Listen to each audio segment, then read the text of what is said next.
अन्य अतिथिगण, सभी शिक्षक और मेरे सभी साथियों, मैं महजबी परवीन आज के इस अवसर पर आप सभी के सामने राष्ट्र निर्माण पर भाषण देने जा रही हूँ। मैं इसके लिए आप सभी की शुक्रगुजार हूँ कि आप सभी ने मुझे इस मंच पर अवसर प्रदान किए।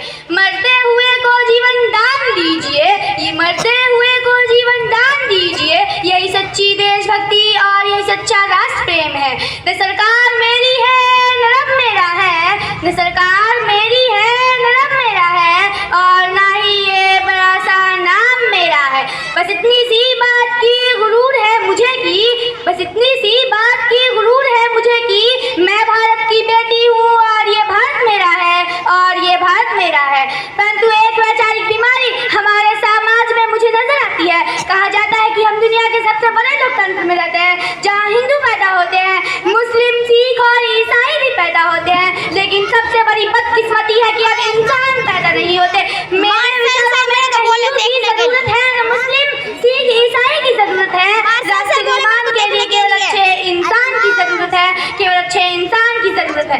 जरा सोच कर देखिए, ये पेड़ पौधे और ये शाखाएं भी परेशान हो जाए अगर परिंदे भी हिंदू और मुसलमान हो जाए। एक शैक्षिक बीमारी भी हमारे समाज में नजर आती है, और बड़े ही आश्चर्य की बात है कि जिस देश ने पूरी दुनिया को तक्षशिला और नालंदा देकर के विश्वविद्यालय शिक्षा की बुनियाद रखी, आज उसके 100 से अधिक विश्वविद्यालय में हमारा एक भी विश्वविद्यालय खड़ा नहीं हो पाता।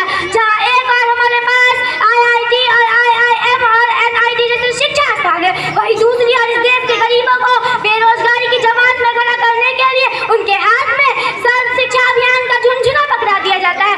और मैं बता दूं कि इस शैक्षिक बीमारी का केवल एक कारण वो है कि इस देश की शिक्षा नीति केवल 2 ही तरह के लोगों के लिए बनती है, पहला वो जो विद्वान है और दूसरा वो जो धनवान है।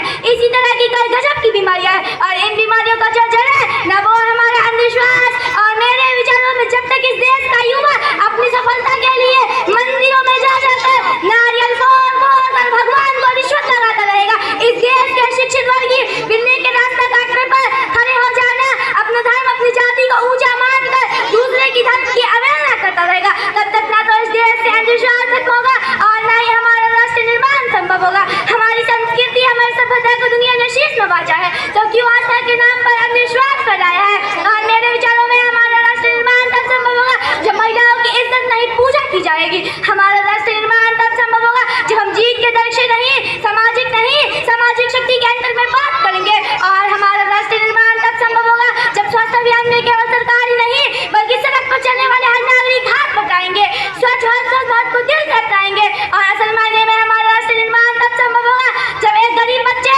मध्याह्न भोजन के लिए नहीं बल्कि ज्ञान दर्शन के लिए सरकारी स्कूल की छत पर कदम रखेगा। और हमारा राष्ट्र निर्माण तब संभव होगा जब हम बड़ी बड़ी बातें नहीं, छोटी छोटी कोशिशें करेंगे, क्योंकि ठोकरे हमें पहाड़ों से नहीं पत्थरों से लगा करते हैं। I am an India, I am your student, I feel proud to be a daughter of this motherland। मैं सल्यूट करना चाहूंगी शहर पर दिन रात हमारी रक्षा के लिए खड़े हैं उन नौजवान को, इस देश के पुलिस प्रशासन, किसान को, और इस देश के हर एक व्यक्ति को जो अपना काम पूरी ईमानदारी से, पूरी मेहनत और लगन से करते हैं, जिनके बिना राष्ट्र निर्माण की कल्पना करना भी असंभव सा लगता है।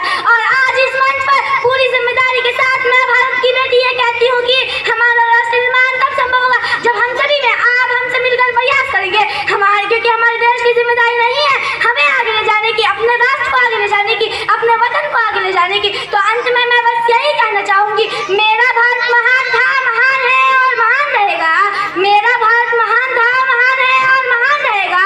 होगा हौसला सबके दिलों में बुलंद तो एक दिन पाकिस्तान भी जय हिंद कहेगा। पाकिस्तान ही क्यों, सारा जहां जय हिंद कहेगा, क्योंकि सारे जहां से अच्छा हिंदू सीधा हमारा, सारे जहां से अच्छा हिंदू सीधा हमारा, हम बुलबुले हैं इसकी ये गुलसिता हमारा, ये गुलसिता हमारा। जय हिंद, जय भारत, धन्यवाद।